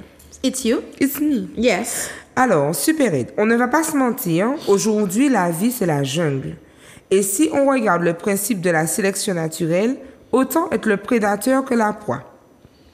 Alors, si je suis la personne toxique, croyez bien que je préfère ça que de tomber sur une toxique gale qui va me mettre à terre. Dès que tu dis gale, c'est que tu es toxique. Je pense que Super Ed sera content de regarder l'émission. Il va comprendre c'est quoi être toxique. Il va comprendre que c'est pas être toxique forcément envers l'autre, ça peut être toxique envers lui. À partir du moment où tu es déjà en train de te considérer comme étant un prédateur. Mais il est dans la même situation que la grosse femme qui te consultait. Exactement. Il se met déjà en mode attaque avant qu'on ne l'attaque. Mais sauf que tu gâches beaucoup de chance. Voilà, c'est ça. Tout le monde, les gens ne sont pas des proies. Les gens peuvent être des collaborateurs, des partenaires, des amis, des machins. Et puis, les toxiques gales n'ont pas forcément envie de te mettre à terre. C'est ça. Et puis, le principe de la sélection naturelle a aussi des limites. Nous ne sommes pas des animaux. Dans le champ sémantique de la jungle. Voilà, on n'est pas dans la jungle. On est dans une société. Non, oui, je te dis, Super Ed, regarde l'émission. N'hésite pas à nous contacter si tu veux en savoir en plus. Mais il y a... L'histoire de vaut mieux autant être le prédateur que la proie, non. On n'est pas dans un rapport de proie-prédateur, on n'est pas là pour tuer les gens, ni pour manger les gens, sauf si c'est la Saint-Valentin avec de la crème. Et du Nutella. Et du Nutella. Donc, non, doucement. On continue parce que Léa t'a échappé. Spices. J'ai bien fait l'accent ou pas? Spices, ouais. Ok. J'ai une amie qui est sous l'emprise de son compagnon. Le gars lui fait toutes sortes de méchancetés et nous sommes tous inquiets autour d'elle. J'ai déjà essayé de l'aider en vain, mais rien n'y fait. Elle persiste tellement dans la relation que j'en viens à me demander si ce n'est pas elle la personne toxique. Peut-on être la victime et en même temps celle qui provoque la maltraitance? Eh bien, comme on a dit, si c'est de la maltraitance légale, quoi, c'est-à-dire des coups, des machins mamans en public ou en privé, des ceci. Alors, je fais une parenthèse sur le machin maman. Il y a des couples qui s'entendent très bien comme ça. Qui s'injurient entre eux. L'exemple dans la oui, voilà. Il y a des couples. Il faut comprendre que, selon le contexte, bien sûr, il y a des couples qui rigolent entre eux. Regardez, maman, hein. Et que ça passe très bien. Jusque-là, moi, je trouve ça sain. Les Guadeloupéens aiment bien dire, yo bon, j'ai maman, je de là. Yo bon, j'ai dit, bon, je de là. Mais je trouve ça assez dans le sens où, si c'est avec bienveillance, c'est...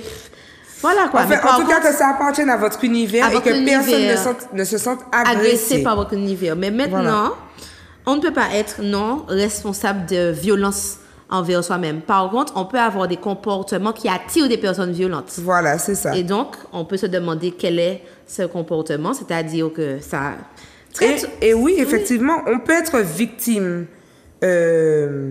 d'une personne toxique, mais on peut aussi avoir, comme tu dis, des comportements toxiques qui attisent la maltraitance, même si on n'est pas responsable ni coupable de la maltraitance. Sans compter qu'il y a des couples violents, l'un envers l'autre, qui ont tous les deux des comportements toxiques, et bien sûr, comme dans leur composition scientifique, hein, l'homme a plus de force que la femme prend plus cher. Voilà. Mais il y a des couples tous les deux violents. C'est ça, bien sûr, bien sûr. Et bon, on va pas parler de ça là aujourd'hui, mais il y a aussi le cas où on parle de personnes battues alors que ce sont des personnes qui se sont battues. Voilà, c'est un autre débat. On termine avec C18 qui dit toxique pour l'un, bénéfique pour l'autre. Des fois, on n'est juste pas avec la bonne personne. Eh ben, je l'ai dit tout à l'heure. Ouais. C'est-à-dire que si jamais j'ai un copain qui est casanier, moi, ça me fait chier. J'aime beaucoup sortir, je pourrais pas. Maintenant, si le gars est casanier que moi, je peux sortir et il fait pas de crise, je m'en fous. Et aussi, cette personne-là peut tomber sur quelqu'un qui est casanier aussi. Et puis, ils s'entendent tous les deux dans leur cabane. Exactement. Donc, voilà. Donc, oui, c'est possible qu'un comportement soit toxique pour quelqu'un, mais bénéfique pour quelqu'un d'autre. Ça peut arriver. Sauf les coups. Enfin. Alors là, du coup, on va terminer et on va aborder la question des bons plans. Donc, on a retenu 2 bons plans pour vous. Ama, je te laisse donner le premier bon plan, donc le livre. Alors, je vais vous parler du livre « Le jour où j'ai réalisé que la personne toxique, c'était moi ». Donc, c'est un livre de Christine Béroux qui parle de ce qu'on a dit un petit peu aujourd'hui dans l'émission. Et sur les notes de l'humour, hein, vous savez qu'on chérit l'humour ici à Méli-Mélo. Donc, bien sûr, on vous propose des livres, des œuvres sur le ton de l'humour pour un peu dédramatiser un sujet très sérieux pourtant. Donc, voilà, donc vous pouvez le retrouver sur Internet ou en librairie. Et puis, voilà, ça peut vous aider à comprendre certains traits toxiques qu'on peut avoir envers nous-mêmes et pour les autres. C'est ça, c'est ça. Et puis, du coup, donc, j'embraye avec le deuxième bon plan. Donc, le deuxième bon plan, donc, c'est un accompagnement thérapeutique que j'appelle l'effet miroir. Donc, effectivement, c'est moi qui vous le propose. Donc, l'effet miroir, c'est une thérapie brève par laquelle on va puiser au fond de nous. Effectivement, dans cet exercice, j'utilise aussi des pratiques propres au bilan de compétences pour l'inventaire des personnalités, où on va faire le point sur qui je suis. Est-ce que je suis plutôt grégaire? Est-ce que j'aime être en groupe ou est-ce que j'aime être seule? Est-ce que je suis plutôt vulnérable? Est-ce que je suis assertive? J'aime dominer? Est-ce que je suis... Voilà. Et du coup, on apprend à mieux se connaître, à faire le point sur qui on est. Et on comprend pourquoi, par moments, on a certaines réactions. Et à d'autres moments, ces réactions... ou d'autres pas. Et puis, on comprend pourquoi ces réactions-là entraînent justement... des réactions chez l'autre. Et du coup, on se sent moins stigmatisé, on se dit simplement, de toute façon, je vais souvent attirer ce genre de situation-là parce que j'ai cette façon de fonctionner-là. J'ai des personnes qui me disent, je termine sur ça, moi, je sais pas pourquoi on veut toujours me mettre en avant, on veut toujours que je sois le chef de projet, c'est toujours moi qui dois gérer ça alors que moi, j'ai pas envie, etc. Et quand on prend le temps d'analyser la personne, on réalise en fait qu'elle a tout le profil, tous les points qui caractérise le profil du leader. Je lui dis, mais vous ouvrez la bouche seulement dans la salle, on se dit, c'est elle qui va nous représenter. Exactement. Donc, en fait, si vous ne voulez pas être sollicité pour être la représentante, il faudra changer d'attitude. Voilà. Et donc, du coup... Est-ce que ce n'est pas des cléasmes aussi? Oui, bien sûr. Alors, peut-être... Alors, des fois, oui. Mais des fois, les gens sont vraiment dans une inconscience de qui ils sont. Et ils se disent, ils sont plutôt dans le syndrome de l'imposteur. J'ai pas fait d'études en communication, pourquoi c'est moi qui dois y aller? Tu n'as pas fait d'études, mais tu as tellement c'est en toi. De compétences. C'est en toi, c'est à toi de le faire. Et donc, du coup, ils comprennent mieux pourquoi les gens sont dans cette attente vis-à-vis d'eux, parce qu'ils réalisent que, en fait, c'est moi qui leur dis, dans l'expression de qui je suis, je suis faite pour ça. C'est ça. Voilà. Donc, la thérapie, l'effet miroir. Ama, on a terminé. Le mot de la fin, est-ce que tu peux nous faire une conclusion? Eh bien, petite conclusion. Attachez-vous à comprendre qui vous êtes, à comprendre certains comportements. Attachez-vous aussi à vous observer, d'accord? Quand je vous dis vous observer, c'est-à-dire à telle période du mois, comment je suis, tel jour, comment je suis. À l'approche de Noël. À l'approche de Noël, comment je suis. Cette date-là me rappelle quoi? Pourquoi cette période-là, je suis tout le temps triste, par exemple? Notez, et puis comme ça, vous allez pouvoir faire le point sur certains traits que vous avez qui ne vous servent pas, qui au contraire vous amènent dans des situations problématiques, même si parfois ce sont des comportements positifs. Exactement. J'aime aider tout le monde, mais ça me fout dans la merde, il faut que je me canalise. C'est ça. Donc je vous laisse sur ces belles paroles en vous disant, sachez qui vous êtes et comprenez qu'est-ce qui ne vous sert à rien dans votre vie à part vous attirer des problèmes. Alors, Ama, merci. Très, très belle conclusion. Merci pour ce sujet aussi. Très bien traité. Merci à Aline aussi. Voilà, c'est ça. Donc, on pense à elle, Lynn, on pense à toi. Comme d'hab, on sait que tu es là avec nous. Et puis, merci à vous, chers téléspectateurs, de nous avoir suivis. N'oubliez pas, vous nous retrouvez donc le mardi à 15h30, à 15h, le vendredi à 21h30 après le kiosque. Et puis, tout le temps, on est limité à partir du mardi sur les réseaux de Zouk TV et de Méli-Mélo. À très bientôt. Prenez soin de vous. Faites le point sur vous et revenez-nous la semaine prochaine en forme. À très bientôt. Bye bye.